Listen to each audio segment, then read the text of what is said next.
Welcome back जी।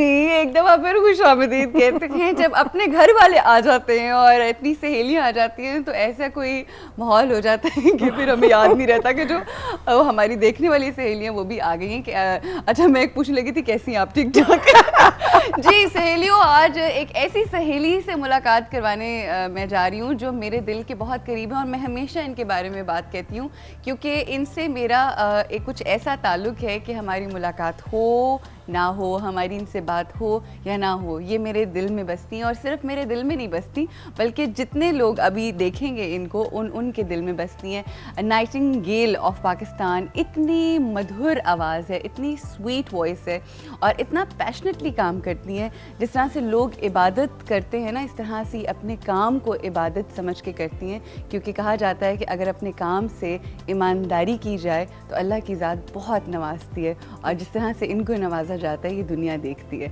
अस्सलाम वालेकुम शाजिया मंजूर साहिबा।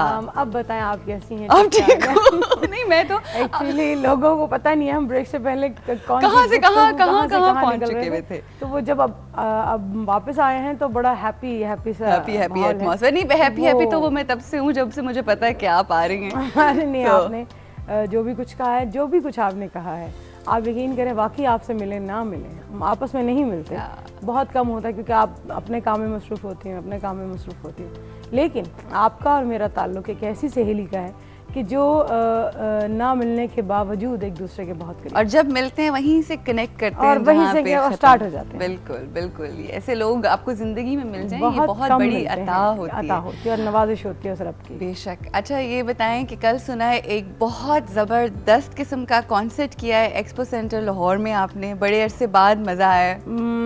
बहुत अरसे के बाद, उससे पहले भी मैंने किए हैं एक दो शोज़, लेकिन कल जो शो था बहुत खूबसूरत और बहुत बड़ा शो था। उसमें आर्टिस्ट थे, उसमें आरिफ लोहार थे, उसमें एनी थी और भी आर्टिस्ट थे, उसमें राघव बॉयज़ थे। अच्छा। तो बहुत मज़ा आया शो करने। काफ़ी अरसे के बाद लाइव ऑडियंस के साथ जब आप इंटरेक्ट करते हैं तो उसका मज़ा और उसका सुकून जो है वो कुछ और होता है। जब आप लोगों को देखते हैं कि हाँ आपने जिन लोगों के लिए गाया वो आपको रिस्पॉन्स दे रहे हैं तो वो बहुत अच्छा लगता है। अच्छा शाजिया, बहुत से लोग जैसे आपने गिनवाए सारे थे वहाँ पर, मगर हमने ये सुना है कि सारों के सामने आपने जो है वो बल्ले बल्ले कर दी and you won the crowd. ये हम अपने सोर्सेज से पता चला है और बल्ले बल्ले जो है उसने धूमें मचाई हुई हैं। तकरीबन 1.5 महीना हो गया and everybody is going crazy. इस एल्बम कैसा रिस्पॉन्स है? और बहुत अच्छा रिस्पॉन्स है। जिस हालात में हमने एल्बम रिलीज़ की थी, मुझे बहुत सारे लोगों ने कहा कि एल्बम रिलीज़ मत कीजिए, बट वो मेरे पे हमेशा होता है कि आप गाने जो हैं अब नहीं गा रही तो रिलीज़ नहीं करती। तो फिर मैंने कहा ठीक है फिर अब देखी जाएगी। तो फिर लोगों ने भी उसी तरह मुझे रिस्पॉन्स दिया बल्ले बल्ले का, जैसे देने का हक था।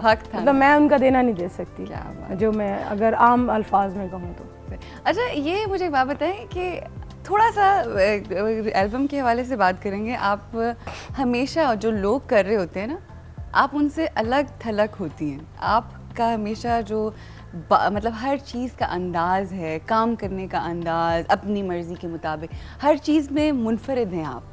तो ये जो होता है सिलसिला, ये कब होता है? क्योंकि बड़े रिस्क्स होते हैं इस ज़िंदगी के अंदर कि जी हमें जो सारे कर रहे हैं उसी डगर पे चलना है, मगर शाजिया मंजूर को हमने हमेशा अलहदा देखा है लोगों में। That's why I love you। आप वो क्वेश्चन करती हैं कि मेरे ख्याल में अभी तक मुझसे ही किसी ने क्वेश्चन नहीं किया, लेकिन नरूज मैं आपको बताऊं, आप मुझे बहुत अच्छी तरह जानती हैं, मैं मुनफरिद होने की कोशिश नहीं करती। वो ज़ात मुझे शायद मुनफरिद कर देती है। कुछ ऐसा काम मुझसे करवाया जाता है कि जो डिफरेंट नज़र आता है। जैसे फॉर एग्जांपल बल्ले बल्ले। बिल्कुल। बल्ले बल्ले एक बहुत पुराना फोक है। बिल्कुल। फरीदा खानम जी हमारी सीनियर आर्टिस्ट, जितना उनकी सेहत भी ठीक नहीं, उनके लिए भी बहुत सारी दुआएं। तुफैल नियाज़ी साहब ने भी बल्ले बल्ले गाया, लेकिन हमने बल्ले बल्ले में बोलियां डाली साथ में, एक एक्सपेरिमेंट किया। बिल्कुल सही। और वो अल्लाह ताला की ज़ात मेहरबान है। और वो इस तरह से, आई एम सॉरी मैं आपकी बात काट रही हूँ, मगर इस तरह से कि दूसरों के साथ वो मुंसलिक था, मगर जब से आपने गाया है वो इतना शाजिया मंजूर का हो गया है कि जैसे पिछला ऐसे लगता है कि जैसे कभी था नहीं, और यही था। मतलब ये एक बहुत बड़ी स्टेटमेंट मैं दे रही हूँ, बट इट्स अ फैक्ट कि जिस तरह से अब किसी शादी के ऊपर जाए, मुझे बड़ा अफसोस होता था लिटरली कि हम जब शादियों के ऊपर जाते थे तो इंडियन गानों के ऊपर डांसेस हो रहे हैं, मगर रिसेंटली अब हम देखते हैं कि बल्ले बल्ले का और जो आपकी एल्बम के बाकी सॉन्ग, एग्जैक्टली। और आपको मजे की बात बताऊं, कल मेरे पास एक छोटा सा बच्चा आया, तो बड़े अच्छे तरीके से आपने मुझसे शेक हैंड किया, उसने मुझे कहा कि बैक स्टेज कि शाहजबा जी आपने बल्ले बल्ले ज़रूर गाना है। अच्छा। और मैं शॉक, मैंने कहा इतना छोटा सा बच्चा है और इसको ये पता है कि मैंने बल्ले बल्ले का बल्ले बल्ले ज़रूर गाइएगा। मैंने कहा मैं ज़रूर गाऊंगी, फिक्र न करें आप। तो मतलब आप बिल्कुल सही कह रही हैं कि लोग रिलेट कर रहे हैं उसको मेरे साथ, और ये सिवाय खुदा की ज़ात की मेहरबानी के